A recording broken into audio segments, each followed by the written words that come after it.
السلام عليكم. ودلوقتي احنا وصلنا الفندق ويا دوب غيرت بقى، لبست حاجه خفيفه كده. واحنا دلوقتي في ضيافه شركه جي اي سي. المفروض ده واجب الضيافه او ده الاستقبال او ده العشاء بتاع الاستقبال. فسيبك بقى من الاكل، هفرجكم على كل حاجه طبعا زي ما احنا متعودين.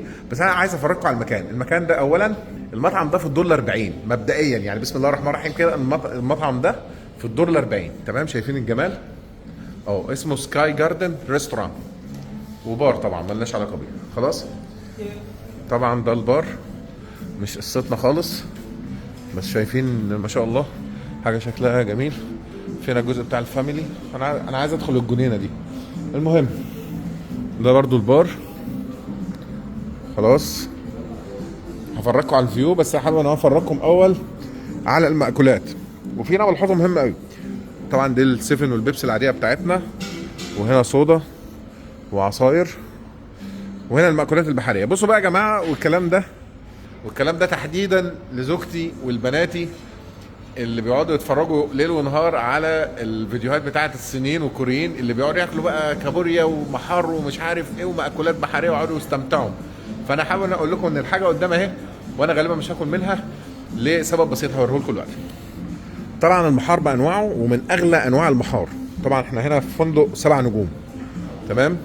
ولكن زي ما انتم شايفين بيتقدم على التلج، يعني هو بيبقى ني. هو الثقافه بتاعتهم هنا كده، هو بياكلوه كده. الجمبري اللي انت شايفه ده بيبقى برضه ني ومتقدم على تلج، يعني هو ساقع، يعني انت يعني بتاكله ساقع. برضه الجمبري الاحمر الفظيع قوي اللي هو الفراوله ده برضه بيتقدم هنا على تلج. شايفين هو السيستم هنا كده ما بيتطبخش. برضه المحار بانواعه، يعني الحاجات دي غاليه قوي يا جماعه على فكره. يعني انواع المحار دي انواع غاليه، شايفين باشكاله والوانه ما شاء الله حاجه تحفه. والكابوريا اهي، كابوريا قلوب اهي، وحاجه جميله وحاجه شكلها ظريف قوي، الا ان زي ما قلت لكم مش مطبوخه خلاص. برضو المحار هنا شوفوا جايين عامل ازاي، حاجه شياكه. يعني الليمون هنا بتاعهم اللي هو الليمون القضاليا الكبير ده، برضو هنا شوف المحار هنا ما شاء الله عامل ازاي، شكله يفتح النفس، شكله يفرح. الا ان طبعا دي الصوصات بقى، هو ده بيتاخد كده ويتحط عليه الصوص ويتاكل. فطبعا قصه مش بتاعتنا يعني، تمام. او احنا لينا مثلا ثقافه معينه في الاكل، هم لهم ثقافه تانية خالص. هنا بقى ده قسم الفواكه. وعلى فكره هنا الشيري توماتو باعتبروها فواكه، يعني الطماطم الصغيره دي باعتبروها هنا من الفواكه خلاص. تعالوا انا دلوقتي بفرجكم المطعم جزء بجزء خلاص. هنا دي انواع اسماك، بس برضو زي ما انتم شايفين كده، يعني ما اظنش انها مطهوه. طبعا السلمون والتونه، تمام. وبرضو هنا الصوصات بتاعتهم، الصويا صوص ده من الحاجات اللي هنا مشهوره قوي وبيحبوه في كل اكلهم. انا ما اعرفش ده ايه طبعا، ولا ده ولا ده برضو. طيب نيجي اللي بعده بقى. طبعا الجزء هنا بتاع السوشي للانسه مريم وزوجتي الحبيبه اللي بيحبوا قوي موضوع السوشي ده خلاص. هو السوشي هو زي ما انتم شايفين بيتعمل اهو، كرات الرز اهي والصوص، وهو هنا بيفرد التونه بتتلف عليه. ده طبعا هي اكل ياباني، تمام. شايفين اهو، تمام. انا برضو مش غاوي السوشي، مش بحبه اصلا، مش باكله. هنا دي تقريبا دقرون باميه، ودي حاجه تانية فطر او حاجه، تقريبا ده فطر، نوع من انواع الفطر خلاص. دي مقليه بيقلوا فيها الحاجه، تمام. خلونا نكمل. هنا بيتزا، غالبا ده هيكون اكلي من كل هذا. ما اعرفش ده ايه، ما اعرفش. محار، المحار ده بقى قد يكون متسوي، لسه هدوق ما اعرفش. هنا دي لحوم، طبعا مش هنعرف ناكلها لان غالبا اللحوم دي ما بتبقاش مذبوحه على الشريعه الاسلاميه، اللي هو بتسمي على الحيوان وانت بتذبحه، وبتذبحه من رقبته. ده طبعا مش موجود للاسف. الرز طلع معمول من سمن الخنزير، فطبعا برضو مش هنعرف ناكل منه خلاص. برضو اللحوم دي لاغي. ممكن الجمبري ده شكله معرفش بقى متسوي. المفروض دي شوربه بحر او سي فود برضو. وده هنا بيبقى تقريبا بصل او كرات، بيبقى متسوي في صوصات عنده خلاص. شوفوا الحاجه شكلها جميل، بس للاسف مش هتقدر تاكلها. هنا دي ضلوع اهي، شكلها تحفه. شوفوا شكلها يفرح، يعني شكلها يفتح النفس، بس طبعا برضو مش هنعرف ناكلها. هنا السوسيس او السجق بقى، يعني كان ما اعرفش هو اسمه ايه. برضو الضلوع هنا شوفوا شكلها ازاي، والله شكلها بص خطير خطير. بس اهو برضو هنا بيشوم بقى اللحوم هنا على خشب، يعني بيبقى حاجه طبيعيه قوي، بيبقى شكلها جميل قوي خلاص. اكلتها في مطاعم قبل كده في الصين، كانت اسلامي، كان طعمها خطير. كانت ضاني، انما دي ما اعرفش ايه. ولما سالتهم قال لك احنا ما نعرفش طريقه الذبح بتاعته او كده. دي فراخ برضو مش هنعرف ناكل منها برضو عشان طريقه الذبح.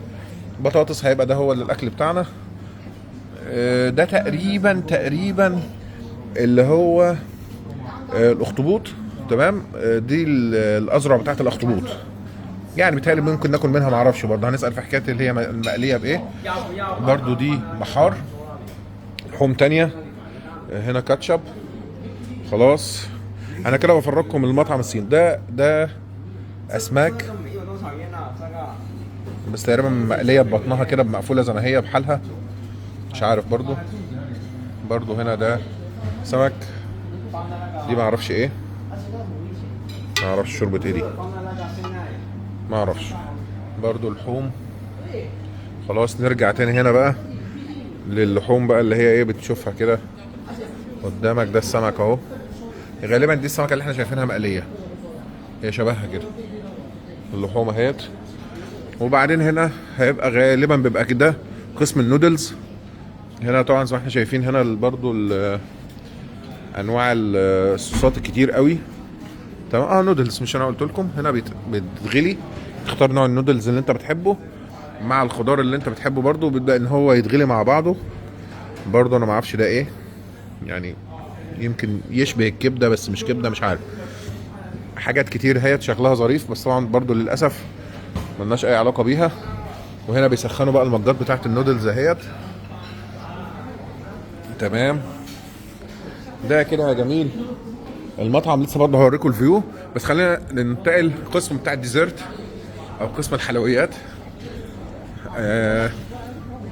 يعني طبعا زي ما قلت لكم، انت الفكره ان انت بتشوف الحاجات دي في اليوتيوب بتنبهر، بس للاسف هتيجي بقى تنفذ مش هتعرف تنفذ. هنا ده القسم بتاع الايس كريم، ممكن اخد لي واحده، او مش عارف برضه حكايه الدهن بتاع الخنزير ده هيبقى ظروفها ايه. الدوناتس. وهنا انواع الجيلي اهيت. المكان ده عايز ريماس ومريم وزينه بناتي هيجوا يهيصوا هنا. تمام. ده بقى لو ده بقى المفروض ده شوكليت، يعني دي شوكولاته متسخن عليها اهيت، وده بقى نهر شوكولاته كده، فاهمين؟ بس فحاجه شكلها ظريف. برضه دي حلويات، اظن دي شكلها شبه ام علي كده، مش عارف. تمام. شوف الحاجه شكلها ظريف قوي، شكلها يفرح، بس بقى مين اللي هينفذ مش عارف. الموضوع محتاج مغامره شويه، وانا للاسف معدتي على قد مش بتاعت مغامرات. شايفين هنا بقى نقدر نقول دي ايه، تورتات، ايس كريم باف، بلو بيري نت،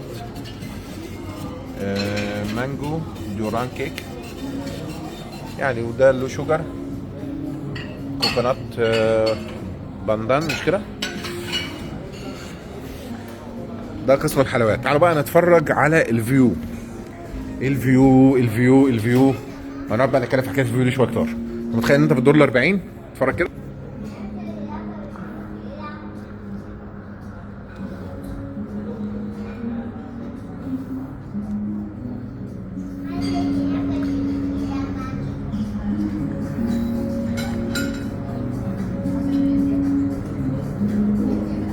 الفيو ده يبقى بالنهار تحفه. شايفين هنا المبنى ده؟ تخيل ان احنا دلوقتي في الدور ال 40 وهو فوق هنا يمكن مفيش، يمكن 20 دور كمان، انا مش عارف ايه ده. ده بس عشان لمحه عن مدى تعملق من العملاقه، تعملق الصين. تمام. برضه شايفين هنا كده، شايفين الملعب ده المفروض ان هو استاد. شايفين الاضاءات اللي فيه وحاجات كده، بس تقريبا والله اعلم يعني ان ده انتوا عارفين اللي هو بالموتوسيكلات والبايك اللي هو بيروحوا جايين متشقلبين في الهواء. اظن ان هو ده كده، لان انا شايف ان هو ايه، في منحدر من ناحيه ومنحدر من ناحيه. المهم شايف المبنى ده وشايف بيعمل اشكال ازاي. طبعا هو دلوقتي بيعمل ورود بتتفتح. شايفين المنظر؟ تخيل بقى ان انت قاعد بتتعشى وبتتفرج على المناظر دي. شايفين؟ برضه تاني انا برضه عشان انت تتخيل احنا دلوقتي في الدور 40 بس عشان تتخيل. يعني شوف العربيات تحت قد ايه، حجمها صغنن ازاي. شوف تنظيم الطرق. طبعا لو انا قلت لكم شايفين المباني والتراث بتاعها، مش عارف هيبان قدامكم هنا ولا لا، بس هحاول ان انا اوريها لكم عشان الانعكاسات. شايفين هنا المباني اهي، مش عارف هيجيبها كده اكتر، لا برضو الانعكاس باين. طب اجيبها ازاي دي مش عارف. طيب بص يا جميل، دي المباني، ده ملعب كوره اهو هناك اهو، شايفين التنسيق بتاعه، هنا الطرق تحت اهو. انا بس عايزك تتفرج على حاجه، لو انا فرجتك الطرق دي وما قلتلكش ان دي في الصين، انت هتخيل ان دي في واحده من الدول الاوروبيه او في امريكا وفي ارقى الاماكن كمان. لا، هو ده بقت الصين كده، يعني هي الصين كده كل شوارعها بقت بالطريقه دي، بالشكل ده، بالعربيات المتطوره دي. يعني انا اظن دلوقتي وانا ماشي على الطرق بتاعت الصين، اقل موديل العربيه بشوفه بيبقى مثلا قد يكون ان هو مثلا 2022 2023، ما بشوفش حاجه قديمه، كلها حاجات حديثه وكلها كهرباء تطور رهيب قوي قوي قوي قوي قوي قوي قوي. يعني بص اقعد اتكلم بقى من هنا لبكره، بس هو تطور وتقدم، يعني فرحان ليهم وعقبالنا. برضو هنا اهو، برضو الطرق هنا اهو، شايفين النظام، بس الانعكاس هنا خلي الفيو ده بقى بالنهار هيبقى تحفه برضو. بص انا عايزك تتفرج على شايفين، مش عارف الانعكاس مبين ولا لا، شايفين كل هي دي، ده طبعا ناطحات سحاب مش ابراج، دي ناطحات سحاب. كل ناطحات السحاب دي متعامه بالاضواء الليد اللي انتم شايفينها الخطيره، اللي بتدي اشكال ورسومات شوف برضو هنا الطريقه، هحاول ان انا مش عارف اقلل الانعكاس شويه بس مش نافع. شايفين الطريق خطير. طيب دعوا لنا بالتوفيق، تابعوا ان شاء الله برضو تغطيه من كل حاجه. انا مش هنا بجايب اعمل لكم تغطيه عن السيارات، لا، تغطيه من كل حاجه، كل حاجه فعلا يعني. فاتفرجوا، تابعوني، وحاول تدوس اعجاب، حاول انت تشترك، حاول ان انت تكتب لي في التعليقات رايك في اللي انت بتشوفه، يعني خليك شريك متفاعل، لا تكتفي بالمشاهده الصامته. خلاص، الشريك المتفاعل بقى بيعمل ايه؟ بيدوس اعجاب، بيشارك الفيديوهات، والاهم من ده كله ان هو بيكتب لنا في التعليقات رايه في اللي احنا بنعمله.